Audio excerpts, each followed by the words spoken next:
أعوذ بالله من الشيطان الرجيم. بسم الله الرحمن الرحيم. الحمد لله الذي أنزل على عبده الكتاب ولم يجعل له عوجا قيما لينذر بأسا شديدا من لدنه ويبشر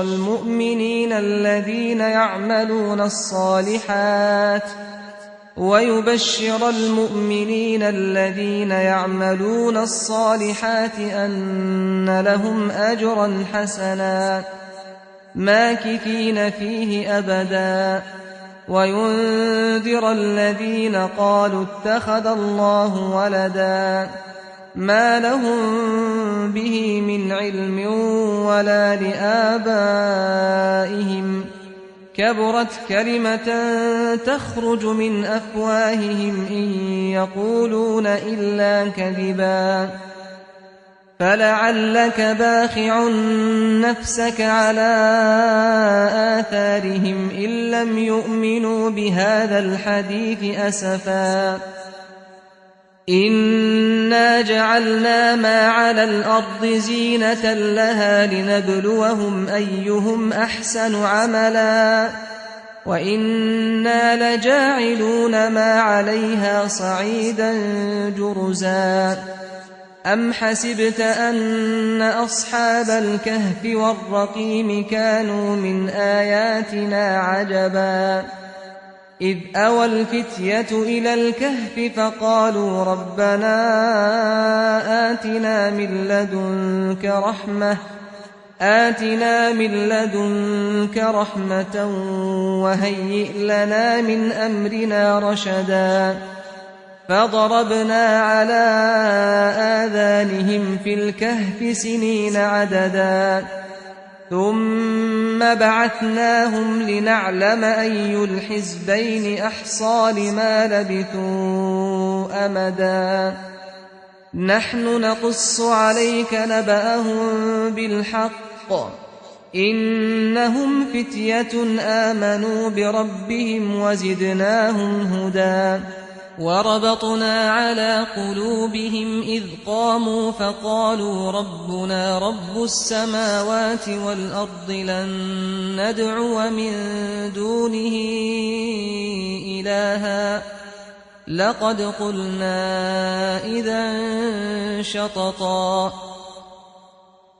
هؤلاء قومنا اتخذوا من دونه آلهة لولا يأتون عليهم بسلطان بين فمن أظلم ممن افترى على الله كذبا وإذ اعتزلتموهم وما يعبدون إلا الله فأووا إلى الكهف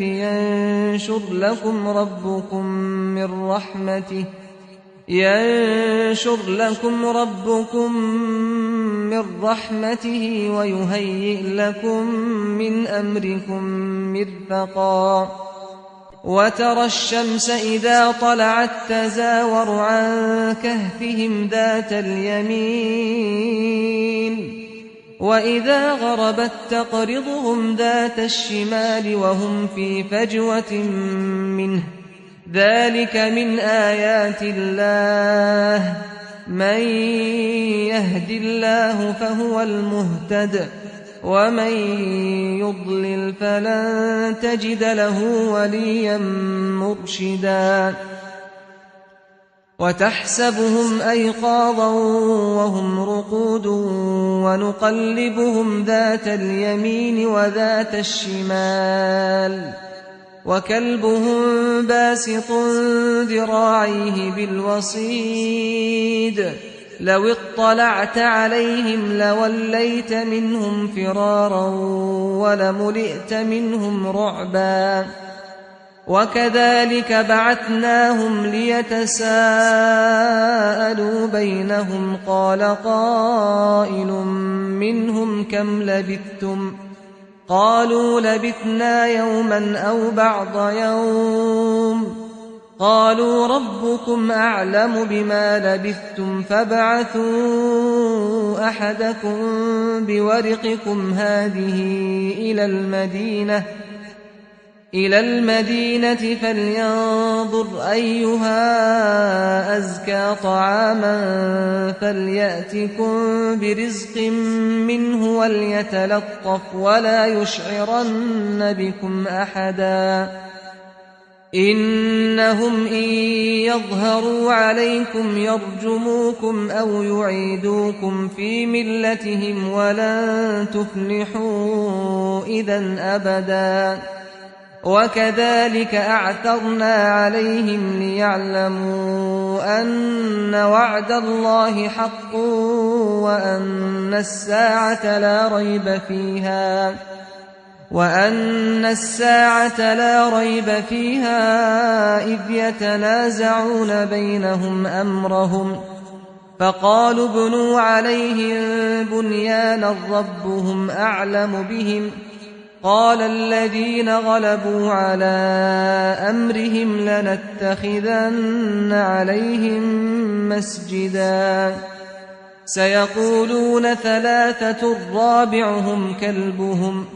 ويقولون 5 سادسهم كلبهم رجما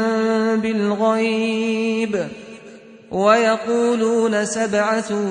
وثامنهم كلبهم قل ربي أعلم بعدتهم ما يعلمهم إلا قليل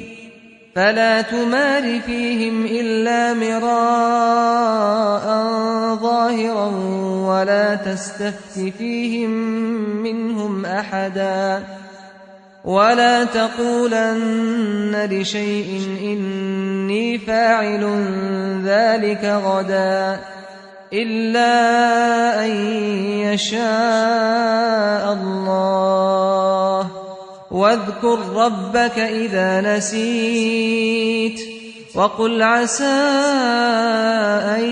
يهديني ربي لأقرب من هذا رشدا ولبثوا في كهفهم 300 سنين وازدادوا 9 قل الله أعلم بما لبثوا له غيب السماوات والأرض أبصر به وأسمع ما لهم من دونه من ولي ولا يشرك في حكمه أحدا واتل ما أوحي إليك من كتاب ربك لا مبدل لكلماته ولن تجد من دونه ملتحدا واصبر نفسك مع الذين يدعون ربهم بالغداة والعشي يريدون وجهه ولا تعد عيناك عنهم تريد زينة الحياة الدنيا ولا تطع من أغفلنا قلبه عن ذكرنا واتبع هواه وكان أمره فرطا وقل الحق من ربكم فمن شاء فليؤمن ومن شاء فليكفر إنا أعتدنا للظالمين نارا أحاط بهم سرادقها وإن يستغيثوا يغاثوا بماء كالمهل يشوي الوجوه بئس الشراب وساءت مرتفقا إن الذين آمنوا وعملوا الصالحات إنا لا نضيع أجر من أحسن عملا أولئك لهم جنات عدن تجري من تحتهم الأنهار يحلون فيها من أساور من ذهب ويلبسون ثيابا خضرا من سندس وإستبرق متكئين فيها على الأرائك نعم الثواب وحسنت مرتفقا واضرب لهم مثل الرجلين جعلنا لأحدهما جنتين من أعناب وحففناهما بنخل وجعلنا بينهما زرعا كلتا الجنتين آتت أكلها ولم تظلم منه شيئا وفجرنا خلالهما نهرا وكان له ثمر فقال لصاحبه وهو يحاوره أنا أكثر منك مالا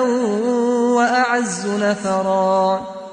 ودخل جنته وهو ظالم لنفسه قال ما أظن أن تبيد هذه أبدا وما أظن الساعة قائمة ولئن رددت إلى ربي لأجدن خيرا منها منقلبا قال له صاحبه وهو يحاوره أكفرت بالذي خلقك من تراب ثم من نطفة ثم سواك رجلا لكن هو الله ربي ولا أشرك بربي أحدا ولولا إذ دخلت جنتك قلت ما شاء الله لا قوة إلا بالله إن ترني أنا أقل منك مالا وولدا فعسى ربي أن يؤتيني خيرا من جنتك ويرسل عليها حسبانا من السماء فتصبح صعيدا زلقا أو يصبح ماؤها غورا فلن تستطيع له طلبا وأحيط بثمره فأصبح يقلب كفيه على ما أنفق فيها وهي خاوية على عروشها ويقول يا ليتني لم أشرك بربي أحدا ولم تكن له فئة ينصرونه من دون الله وما كان منتصرا هنالك الولاية لله الحق هو خير ثوابا وخير عقبا واضرب لهم مثل الحياة الدنيا كماء أنزلناه من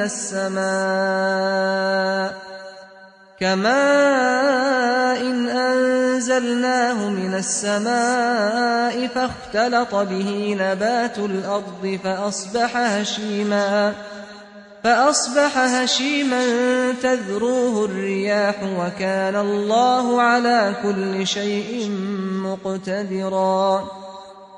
المال والبنون زينة الحياة الدنيا والباقيات الصالحات خير عند ربك ثوابا وخير أملا ويوم نسير الجبال وترى الأرض بارزة وحشرناهم فلم نغادر منهم أحدا وعرضوا على ربك صفا لقد جئتمونا كما خلقناكم أول مرة بل زعمتم أن لن نجعل لكم موعدا ووضع الكتاب فترى المجرمين مشفقين مما فيه ويقولون يا ويلتنا ما لهذا الكتاب لا يغادر صغيرة ولا كبيرة إلا أحصاها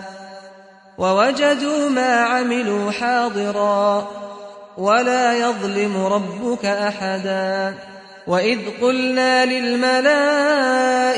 اسجدوا لآدم فسجدوا إلا إبليس كان من الجن ففسق عن أمر ربه أفتتخذونه وذريته أولياء من دوني وهم لكم عدو بئس للظالمين بدلا ما أشهدتهم خلق السماوات والأرض ولا خلق أنفسهم وما كنت متخذ المضلين عضدا ويوم يقول نادوا شركائي الذين زعمتم فدعوهم فلم يستجيبوا لهم وجعلنا بينهم موبقا ورأى المجرمون النار فظنوا أنهم مواقعوها ولم يجدوا عنها مصرفا ولقد صرفنا في هذا القرآن للناس من كل مثل وكان الإنسان أكثر شيء جدلا وما منع الناس أن يؤمنوا إذ جاءهم الهدى ويستغفروا ربهم إلا أن تأتيهم سنة الأولين أو يأتيهم العذاب قبلا وما نرسل المرسلين إلا مبشرين ومنذرين ويجادل الذين كفروا بالباطل ليدحضوا به الحق واتخذوا آياتي وما أنذروا هزوا ومن أظلم ممن ذكر بآيات ربه فأعرض عنها ونسي ما قدمت يداه إنا جعلنا على قلوبهم أكنة أن يفقهوه وفي آذانهم وقرا وإن تدعهم إلى الهدى فلن يهتدوا إذا أبدا وربك الغفور ذو الرحمة لو يؤاخذهم بما كسبوا لعجل لهم العذاب بل لهم موعد لن يجدوا من دونه موئلا وتلك القرى أهلكناهم لما ظلموا وجعلنا لمهلكهم موعدا وإذ قال موسى لفتاه لا أبرح حتى أبلغ مجمع البحرين أو أمضي حقبا فلما بلغا مجمع بينهما نسيا حوتهما فاتخذ سبيله في البحر سربا فلما جاوزا قال لفتاه آتنا غداءنا لقد لقينا من سفرنا هذا نصبا قال أرأيت إذ أوينا إلى الصخرة فإني نسيت الحوت وما أنسانيه إلا الشيطان أن أذكره واتخذ سبيله في البحر عجبا قال ذلك ما كنا نبغي فارتدا على آثارهما قصصا فوجدا عبدا من عبادنا آتيناه رحمة من عندنا وعلمناه من لدنا علما قال له موسى هل أتبعك على أن تعلمني مما علمت رشدا قال إنك لن تستطيع معي صبرا وكيف تصبر على ما لم تحط به خبرا قال ستجدني إن شاء الله صابرا ولا أعصي لك أمرا قال فإن اتبعتني فلا تسألني عن شيء حتى أحدث لك منه ذكرا فانطلقا حتى إذا ركبا في السفينة خرقها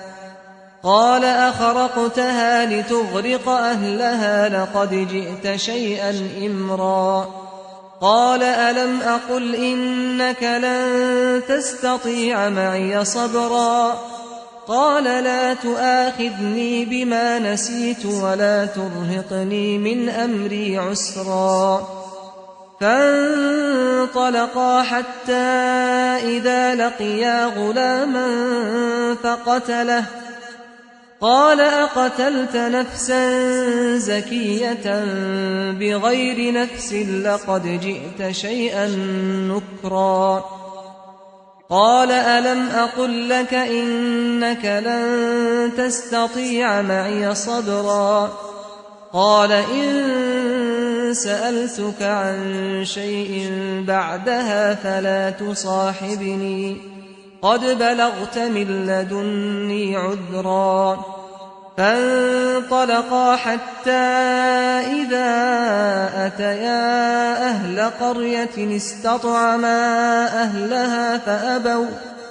فأبوا أن يضيفوهما فوجدا فيها جدارا يريد أن ينقض فأقامه قال لو شئت لاتخذت عليه أجرا قال هذا فراق بيني وبينك سأنبئك بتأويل ما لم تستطع عليه صبرا أما السفينة فكانت لمساكين يعملون في البحر فأردت أن أعيبها وكان وراءهم ملك يأخذ كل سفينة غصبا وأما الغلام فكان أبواه مؤمنين فخشينا أن يرهقهما طغيانا وكفرا فأردنا أن يبدلهما ربهما خيرا منه زكاة وأقرب رحما وأما الجدار فكان لغلامين يتيمين في المدينة وكان تحته كنز لهما وكان أبوهما صالحا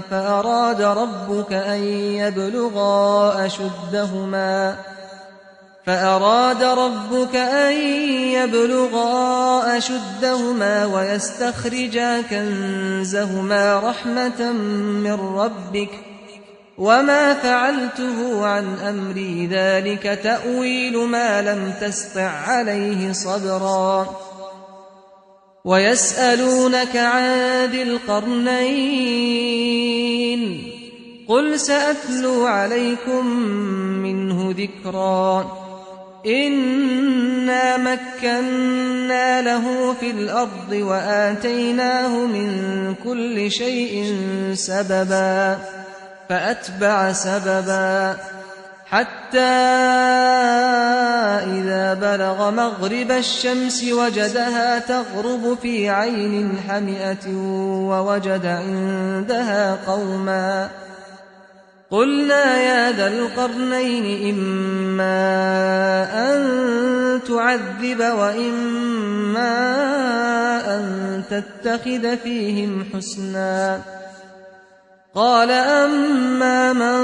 ظلم فسوف نعذبه ثم يرد إلى ربه فيعذبه عذابا نكرا وأما من آمن وعمل صالحا فله جزاء الحسنى وسنقول له من أمرنا يسرا ثم أتبع سببا حتى إذا بلغ مطلع الشمس وجدها تطلع على قوم لم نجعل لهم من دونها سترا كذلك وقد أحطنا بما لديه خبرا ثم أتبع سببا حتى إذا بلغ بين السدين وجد من دونهما قوما لا يكادون يفقهون قولا قالوا يا ذا القرنين إن يأجوج ومأجوج مفسدون في الأرض فهل نجعل لك خرجا على أن تجعل بيننا وبينهم سدا قال ما مكني فيه ربي خير فأعينوني بقوة أجعل بينكم وبينهم ردما آتوني زبر الحديد حتى إذا ساوى بين الصدفين قال انفخوا حتى إذا جعله نارا قال آتوني أفرغ عليه قطرا فما استطاعوا أن يظهروه وما استطاعوا له نقبا قال هذا رحمة من ربي فإذا جاء وعد ربي جعله دكاء وكان وعد ربي حقا وتركنا بعضهم يومئذ يموج في بعض ونفخ في الصور فجمعناهم جمعا وعرضنا جهنم يومئذ للكافرين عرضا الذين كانت أعينهم في غطاء عن ذكري وكانوا لا يستطيعون سمعا أفحسب الذين كفروا أن يتخذوا عبادي من دوني أولياء إنا أعتدنا جهنم للكافرين نزلا قل هل ننبئكم بالأخسرين أعمالا الذين ضل سعيهم في الحياة الدنيا وهم يحسبون أنهم يحسنون صنعا أولئك الذين كفروا بآيات ربهم ولقائه